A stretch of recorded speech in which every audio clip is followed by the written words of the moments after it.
No excuse for Margate's public access failures. Whoa. I thought I was dreaming. Somebody pinch me. All right, this is from Nanette. Lobiondo Galloway, Nanette from Down Beach Today. And here's her opinion piece that was just posted. It says,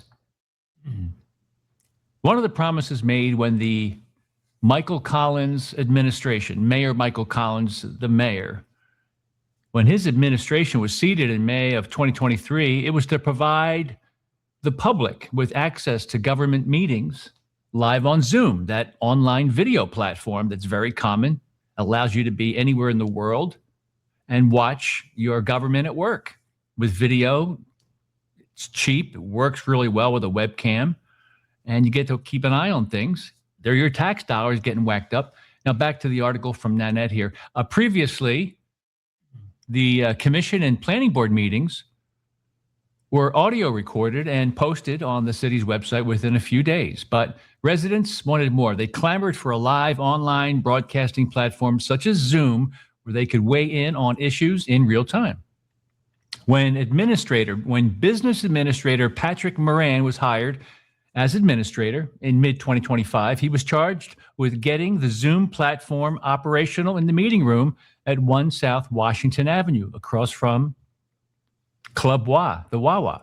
However, the process has been tedious at best and has never worked like it should.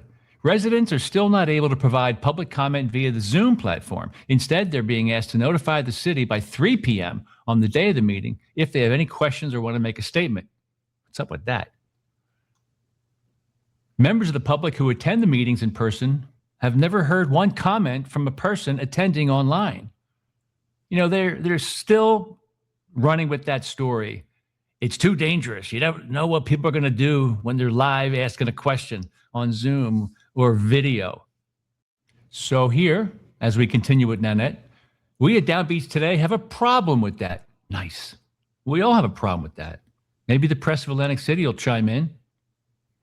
Firstly, there are 3 public comment periods on the commission's workshop and regular meeting agendas. The first public comment period comes at the end of the workshop, where department heads and the city solicitor, occasional presenters such as the city auditor, well, they get an opportunity to discuss this, the city issues. Maybe like the Washington Avenue streetscape project, proposing the change of the direction of traffic, or maybe a budget story connected to that Washington Avenue streetscape. The residents said they didn't know anything about it, turning Washington Avenue into a one-way street. If questions had to be submitted by 3 p.m., an hour before the work session starts, how's a member of the public to know what will be discussed when there's no agenda posted? How can they comment on something that hasn't happened yet? They can't. This is denying them the opportunity to participate in the government process. As Nanette continues here, secondly, those who attend the regular meeting on Zoom can only listen to the proceedings. I'm pretty sure that what she means is you can actually listen and you can watch, but you can't interact.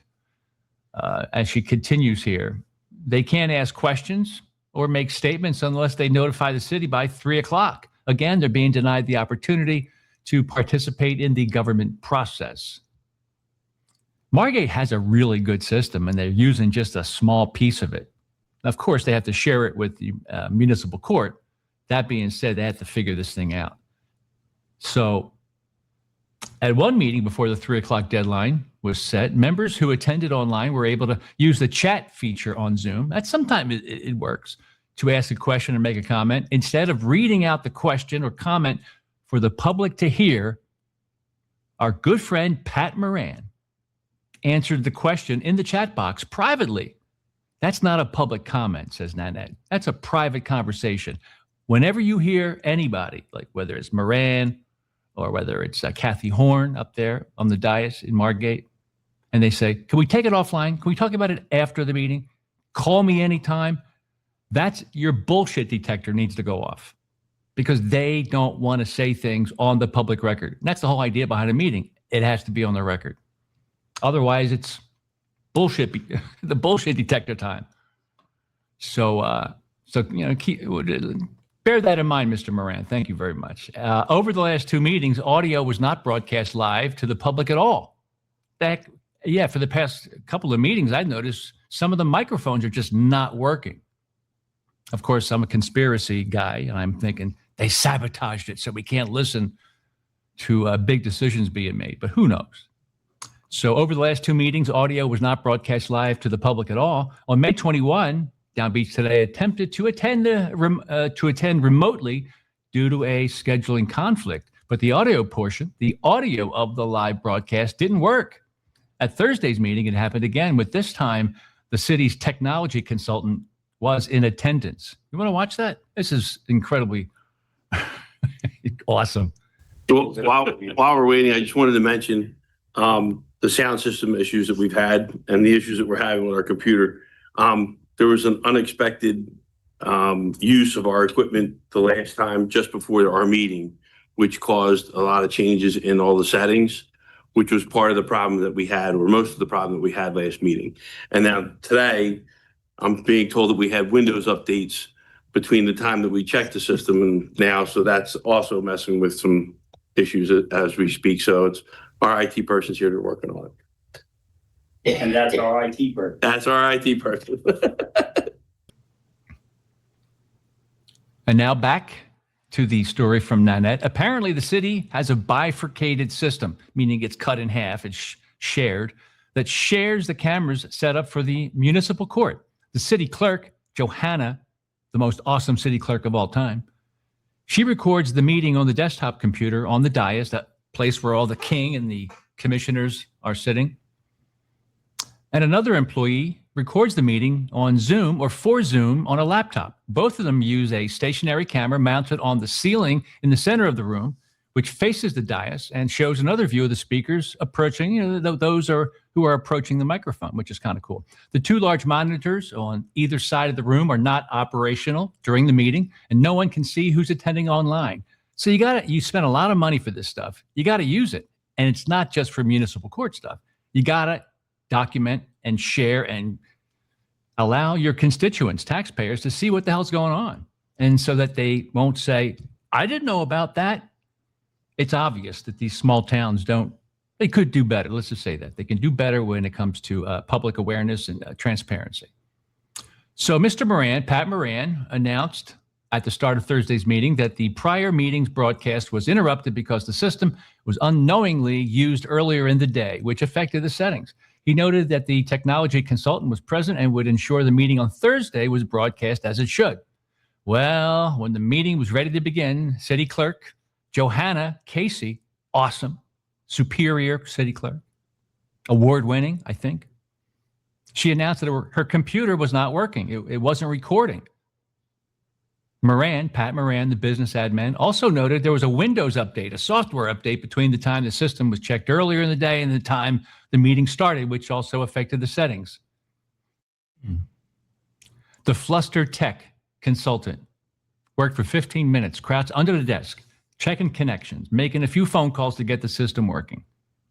Meanwhile, the recreation department employee who records the meeting for Zoom, that's weird.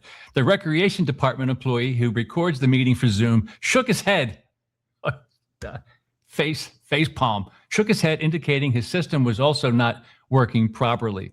About a dozen Zoom attendees, including moi, we were left again outside in limbo, wondering what happened to the meeting and at the meeting. Luckily, except for a few controversial comments made during the public comment period that failed to answer the residents' concerns about the lack of a financial report. A financial report, what do you need? There's somewhere. We'll get back to you. We have a CFO yet? I don't know. Nobody knows. All right. Good article, great article from Nanette Lobiondo Galloway, award-winning journalist, gets extra credit because of the amount of syllables in her name. Awesome name.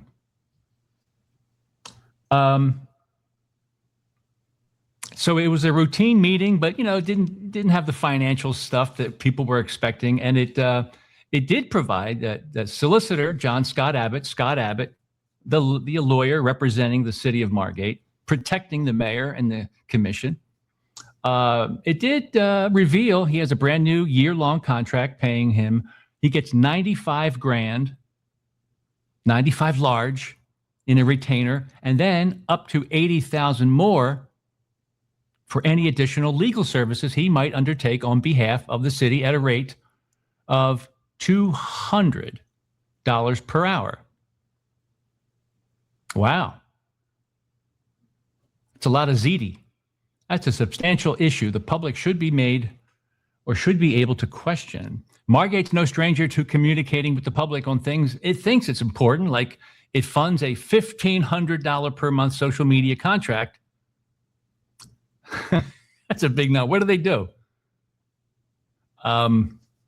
It announces community events, mostly ones that are attended by certain commissioners or maybe of interest to visitors. The social media manager posts an advisory after the meetings detailing some of the actions taken by the commissioners, but mostly avoids the more controversial topics brought up to the public and by the public. It's now emailing a monthly letter detailing issues affecting the community. This month's main feature are e-bike rules and beach stock. Reading it, you would think that Margate is the perfect community to own a second home. Wow. Nanette, you go, girl. You slay. To be more transparent with taxpayers, residents, and visitors, Margate only needs to look to its neighbor to the north, Ventnor, where the city has been effectively broadcasting remotely and soliciting comments at public meetings for years. They do a pretty good job. They're not doing a good job with planning and zoning meetings. All towns should do that, but Longport. But I can tell you that Ventnor does a very good job with the commission meetings, letting people ask questions live, actually video or audio questions live during the meetings. Longport, if you're listening, you need to offer the public more than the opportunity to eavesdrop on commission meetings too. In the age of technology, there is no excuse for a wealthy community like Margate not to have its act together when it comes to transparency. Margate must do better. There's a lot going on in the room where it happened. You should be a part of it too. You go, girl. No excuse for Margate's public access failures. Whew. Fire.